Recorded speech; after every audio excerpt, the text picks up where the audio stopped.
And then you came out here and you did Fresh and Fit.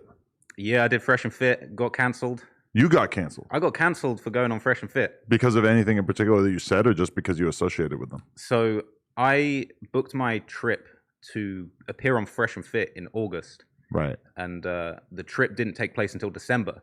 And so I fly out to Miami. I get off the plane.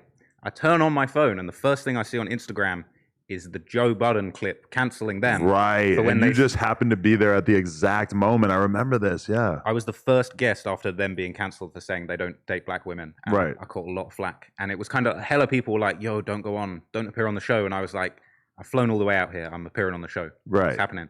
And also, okay, there's an assumption that you have to basically like agree with every part of every person's life in order to go on their show. And I think I've said no to some media appearances that I kind of wish in retrospect that I had said yes to. Like when I saw Destiny going on Fresh and Fit, and I know that he kind of like fundamentally disagrees with them on a lot of shit, probably more than you or I even, because he's probably like way more progressive.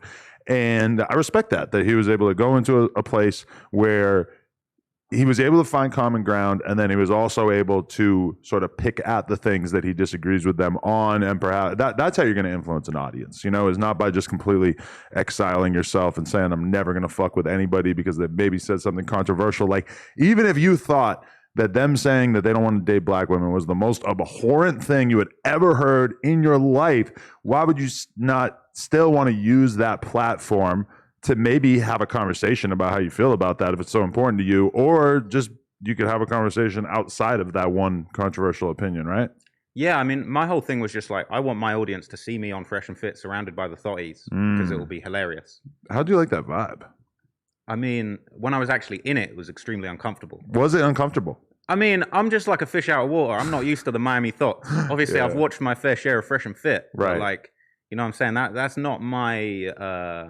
That's not, I don't know, it's just not my space, but I feel like that's where it became a good piece of content because you wouldn't expect it. And right. I even said to them at the time, it's like, yo, I don't disagree with everything you say. There's a lot I disagree with, but like, I'm just trying to be here in the mix of what everyone's doing. This is media. I guess like that's one thing that I can say different from a lot of people who've been on that show, because even when I heard Destiny talk about it, his response was like kind of like, it's unbelievable how retarded these women in Miami are, Well, as an extremely intelligent person, he walks away with that. For me, I was not taken aback by the women at all, because in the adult industry, I mean, this is not to take anything away from the porn star girls, but I met a lot of dumb fucking chicks. Maybe I haven't engaged in a conversation of that length with a lot of them, but I personally am very familiar with what the average, and maybe not even average, maybe below average chick is capable of intellectually. And it's not like guys are that much better.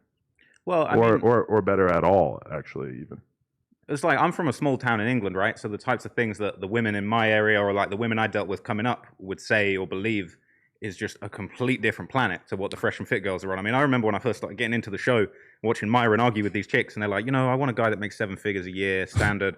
And you're just like, you just can't believe what's coming out of their mouths. Right. And like, for me, the thing I always thought, the appeal I felt for Fresh and Fit that I feel like people never appreciated is it's like, I'm not into the whole kind of red pill nonsense. Right. I felt like it was just like becoming the hip hop Jerry Springer show. You know what I'm saying? They were having fist fights. Myron was throwing girls out. People were pulling straps out. Yeah. It was like, I looked at it as much more of an entertainment thing than like, yo, I'm going to learn how to deal with women from watching this show. Right. But like, I think obviously they're very hot on that male self-improvement vibe, which is the sort of the area of YouTube that is at the moment catching the most flack. Maybe, but also the area that's maybe experiencing the most growth, because I think that when you look at the rise of Fresh and Fit and Andrew Tate and Sneeko and even people like Liver King who are kind of apolitical, it's like there's clearly something that these fucking young dudes out there are looking for that's not really being presented to them, because the mainstream media is trying to convince them that they need to watch homosexual romantic comedies and whatnot. It's just like there's a lot of dudes out there that aren't really seeing a lot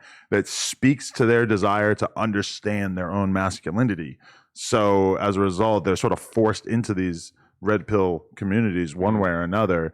And I don't know. I can't blame dudes, because when I think about myself, like if I was 19 or 20 right now at this exact moment in time, I'm sure that Andrew Tate would seem a lot more interesting to me than, and I have nothing against him, but But I never heard anything really that he was saying that I thought was all that revolutionary, you know? Well, this is the thing that kind of bugs me out about this stuff is it's almost like Andrew Tate, he became this like deity. Like they're holding him up as if he's like this god. He's just some bald dude that's got a ton of money and like, you know what I'm saying, a little harem of women. And he definitely figured life out. Let's make that clear. I mean, in terms of the money, in terms of getting apparently an absurd amount of pussy, in terms of just being able to build businesses and create a lifestyle that, you know, he very much enjoys and he's comfortable with, that he has all these crazy cars and houses and stuff. I mean, for sure, I look at young dudes and I'm like, I understand why you are attracted to dudes who seem like they have all this shit figured out because you're trying to figure it out.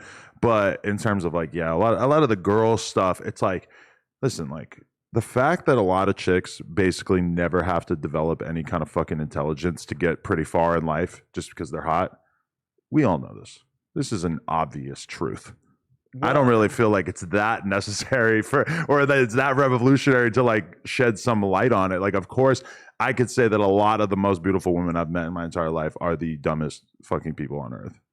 Because their looks just allow them to not really have to develop that part of their personality. On the other hand, forever you'll meet a 40-year-old fat guy who's got a fucking great personality, right? Because if you meet him, he has to have made it to this point in life somehow. So he had to develop his fucking personality, you know? Well, I would say the lived experience of like a 10 out of 10 gorgeous woman is completely different from the lived experience of a balding, fat 40-year-old man. Right. And it's like they're literally living in completely different worlds. And I suppose in a way, setting aside the misogyny, or I don't know, the misogyny that people accuse these platforms of having, you know, some people, young dudes, like they're literally like trying to work out how to speak to women, like how to navigate this world. And it's a completely different world. Like I remember when I was first dating, like coming out of high school or whatever, like, you know, Tinder was like a new thing.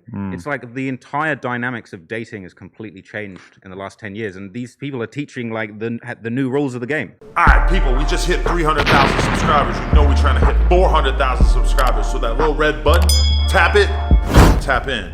Appreciate y'all.